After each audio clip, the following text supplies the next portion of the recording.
दोस्तों स्वागत है आपका एक नए क्लास में। एक बच्चे ने कमेंट किया कि सर हमारा बीएससी का एग्जाम जब होगा तो क्या हम सब कुछ बना बना के लिख सकते हैं, क्योंकि हम कहीं पर जॉब कर रहे हैं, इतनी ज़्यादा हम पढ़ाई नहीं कर पाते हैं, तो क्या सब अगर हम बना बना के लिखाएं तो क्या हम पास हो जाएंगे। देखो इस क्वेश्चन को हम थोड़ा सा एक्सपेंड कर लेते हैं कि भैया सिर्फ अगर आप जॉब कर रहे हो, आप किसी कॉम्पिटिशन एग्जाम की तैयारी कर रहे हो और उसके बाद आप सोच रहे हो कि हम बीएससी का एग्जाम ऐसे ही कुछ भी लिखाएंगे, तो उन सभी लोगों के लिए ये वीडियो भैया जवाब हो जाएगी। ठीक है, ध्यान से समझना। सबसे पहले तो दो तीन बातों पे हम बात करेंगे। नंबर एक, अगर आप ये कह रहे हो कि हम भैया केवल बना बना के लिखाएंगे और हम पास हो जाएंगे, तो पहली बात तो ये कॉन्सेप्ट ही गलत है। हम पर्सनली सजेस्ट करेंगे कि भैया भले ही आखिरी के एक सप्ताह, यानी आपके पेपर से एक दिन पहले, 2 दिन पहले, एक सप्ताह पहले आप थोड़ा सा टाइम निकालो। हम आपको भरोसा दिलाते हैं इस वीडियो के माध्यम से कि जो हम कैप्सूल क्लासेस डाल रहे हैं, मान लिया हमने 12 कैप्सूल क्लास डाले, समझना इस पूरी वीडियो को ध्यान से देखना भैया, ठीक है। 12 कैप्सूल क्लास डाले और एक वीडियो जो है मान लिया 30 मिनट की है, ठीक, तो भैया कितने घंटे का कंटेंट हुआ? 6 घंटे का।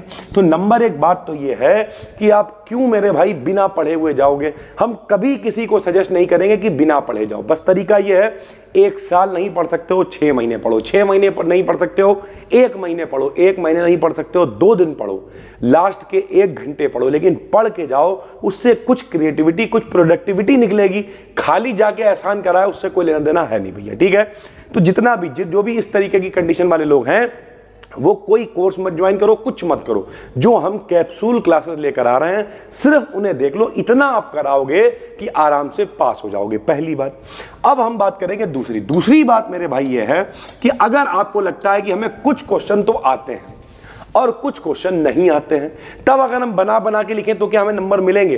तो उसका एक तरीका है, बेसिक तरीका समझो भैया। देखो अभी भी हम अगर आपको यहाँ पे लाइव दिखाएं तो ये देखो कितनी सारी कॉपियां रखी हुई हैं, ये देखो सब कॉपियां चेक करने को ही रखी हुई हैं, इधर भी बहुत सारी कॉपियां रखी हैं, नीचे भी रखी हुई, यानी हम कॉपी चेक करते रहते हैं। और आपको मतलब हम अपनी मेंटेलिटी बताते हैं, एज ए कॉपी जब हम चेक करते हैं तब ऐसा होता है, जैसे मान लिया हमने पहली कॉपी चेक की तो उस समय हम क्या करते हैं यार, पेपर देखते हैं क्या कितने नंबर का है, कैसे होगा, क्या होगा, बहुत कायदे से कॉपी चेक करते हैं।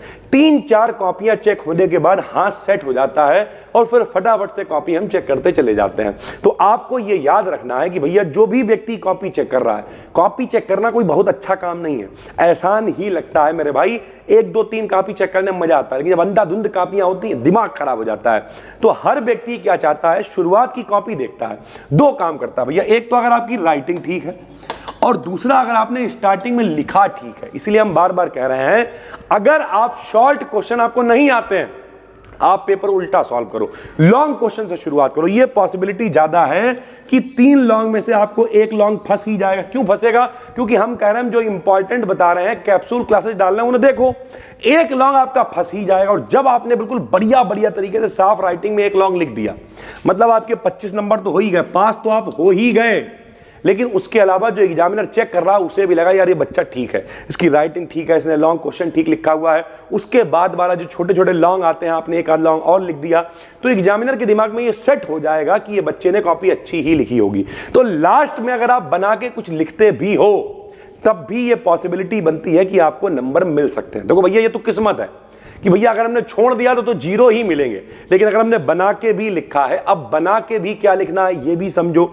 एक बार हम कॉपी चेक कर रहे थे तो हमने पूछा रेगिस्तान में मरीचिका क्या होती है। मोटा मोटा क्या होता है, पानी होने का भ्रम हो जाता है, उसे मरीचिका कहते हैं। व्यक्ति ने क्या लिखा पता? व्यक्ति ने लिखा रेगिस्तान में लोग नहाते नहीं है, बहलुए होते हैं, कपड़े नहीं धोते हैं, ठीक है, इतनी गंदगी हो जाती है कि भैया बदबू आने लगती है, इसे मरीचिका कहते हैं। यानी उस बच्चे ने कहीं का कहीं मिला दिया, नहीं चलेगा। अब मान लिया इस समय एशिया कप शुरू हो गया है, एशिया कप में सूर्य कुमार यादव की बैटिंग लिख के आओगे, नहीं चलेगा। तो क्या लिखोगे समझो। मान लिया पेपर में आया कि भैया जो प्रॉपर्टीज होती हैं उन पे हाइड्रोजन बॉन्डिंग का क्या प्रभाव पड़ता है। अब आपको ये नहीं मालूम हाइड्रोजन बॉन्डिंग का क्या प्रभाव पड़ता है प्रॉपर्टीज के ऊपर, लेकिन आपको हाइड्रोजन बॉन्डिंग की डेफिनेशन आती है, तो आप हाइड्रोजन बॉन्डिंग की डेफिनेशन लिखो। और हम भरोसा दिला रहे हैं आपको कि अगर आपने मिलता जुलता लिखा है, आपको नहीं मालूम है क्रिस्टल फील्ड स्प्लिटिंग क्या होती है, लेकिन आपको यह पता है क्रिस्टल फील्ड स्टेबलाइजेशन एनर्जी क्या होती है, आपने लिख दिया। तो जब आप मिलता जुलता लिखोगे तो पता क्या होता, तो दो बातें होती हैं, एक तो जो टीचर कॉपी चेक कर रहा है उसका दिमाग नहीं खराब होता है कि यार अबे कुछ भी लिखा हुआ है। कई बार पता क्या होता है, कॉपी ऐसी आती है कि हमने पहला क्वेश्चन पढ़ा कर प्योर बना, इतनी साफ राइटिंग में प्योर बना के लिखा, दूसरा तीसरा, जब ऐसी कॉपी पकड़ में आ जाती है ना, उस कॉपी की ऐसी तैसी करी जाती है कि भैया जिसमें बच्चे ने लिखा भी होता है उसमें भी नंबर नहीं मिलते। रिलेटेड में क्या होता है यार, चलो हाइड्रोजन बॉन्डिंग ठीक है यार बच्चे ने लिखा है, तो ये हो जाता है कि भैया अगर आपने कतई आंसर लिखा तो जीरो ही है, कटेगा ही वो। लेकिन अगर रिलेटेड होता है ना तो हो सकता है 5 में 5 मिल जाए, क्योंकि शुरुआत में कॉपी अच्छी लिखी है और जो मास्टर है उसे लग रहा है कि बच्चा ठीक है, तो हो सकता है 5 में 5 मिल जाए, वरना 5 में 2-3 नंबर तो मिल ही जाएंगे। और आपको बता दे रहे हैं कि भैया 5 में 2 वाला पास होता है, 1/3 वाला पास होता है ना, अगर इसी रेशियो से भी नंबर मिले तब भी आपको 50 में 20-30 नंबर मिल जाएंगे और आप बहुत आराम से पास हो जाओगे, समझो। तो हम आपसे ये नहीं कह रहे, पहली बात तो नंबर 1 कुछ ना कुछ पढ़ो, कुछ नहीं पढ़ सकते हो। देखो भैया बहुत कंटेंट चाहिए, एप्लीकेशन पे अपने कोर्सेज हैं, आपने देखा आमाझोर वीडियोस डाल रखी हैं, अभी और ऐड हो रही है, पेपर के टाइम तक वन शॉट ये वो सब ऐड होती रहेंगी, ठीक है। अभी हम जूलॉजी बॉटनी का कंटेंट बना रहे हैं, ठीक है, उसे रिकॉर्ड करेंगे, डालेंगे, बीच में माइक खराब हुआ, तबियत खराब हुई, ये हुआ वो हुआ, नौटंकी, अब सबसे बाहर आ गए, ठीक है। तो अभी हम उसी का कंटेंट बना रहे हैं, उसी पर लगे हुए हैं, ठीक। लेकिन रियलिटी है वहां पर अंधाधुंध हमने कंटेंट डाल रखा है, केमिस्ट्री का, फिजिक्स का, उसे देखो। अगर आपको लगता है इतना टाइम नहीं है, बिल्कुल मत देखो उसे। यूट्यूब पे हमने डाल रखा है, आपको टाइम नहीं है ये भी मत देखो, तो फिर क्या देखो? आप सिर्फ कैप्सूल क्लासेस देखो। अगर आप कोई नौकरी की तैयारी कर रहे हो, आप कहीं नौकरी कर रहे हो, आप सुबह जाते हो शाम को आपको टाइम नहीं मिलता है, तो 6-7 घंटे लगेंगे आपको कैप्सूल क्लासेस देखने में। जिस दिन टाइम मिले, देखा सर जी ने इस हफ्ते 2 कैप्सूल क्लास डाले हैं, दोनों बैठ के देख लिए। कुछ लोग कह रहे थे सर आप 5th सेमेस्टर वालों को भूल गए, अबे हम किसी को नहीं भूले हैं। हम आपको भरोसा दिलाते हैं, चाहे आप 1st में हो, 3rd में हो, 5th में हो, जब तक आपके पेपर नहीं हो जाएंगे तब तक किसी को नहीं भूलें, आपके साथ में लगे रहेंगे, मचे रहेंगे मेरे भाई, ठीक है। तो उम्मीद करते हैं आपको समझ में आ गया होगा। बना के भी लिखने का तरीका होता है, अनसर्टेन रे तेन रे ये सब लिखोगे तो नंबर नहीं मिलेंगे। रिलेटेड लिखो यार, और रिलेटेड लिखने के लिए आपको पढ़ना पड़ेगा। इसीलिए कह रहे हैं कि अगर आप कुछ नहीं पढ़ सकते हो तो कम से कम कैप्सूल क्लासेस को जरूर पढ़ो। जैसे 1st सेमेस्टर की भी 2 कैप्सूल क्लासेस, बच्चे कहते हैं फिजिक्स का क्लास कब चलता है, कमेंट्स पढ़ते हैं बैठ के हम डेली भैया, ठीक है। तो अपना एक और चैनल है बी डीकेडियन बीएससी, ध्यान से समझो भैया, बी डीकेडियन बीएससी यूट्यूब पे चैनल है, इस पे 1 लाख प्लस सब्सक्राइबर्स हैं। इस पे फिजिक्स के 2 कैप्सूल क्लास पढ़ चुके हैं, जाके देखो। 3rd के डालेंगे, 5th के भी डालेंगे, घबराओ नहीं। नंबर 1 तो। नंबर 2 ऐसे ही बी डीकेडियन जूलॉजी बॉटनी है, उस पर जूलॉजी बॉटनी के इंपॉर्टेंट क्वेश्चन डालेंगे।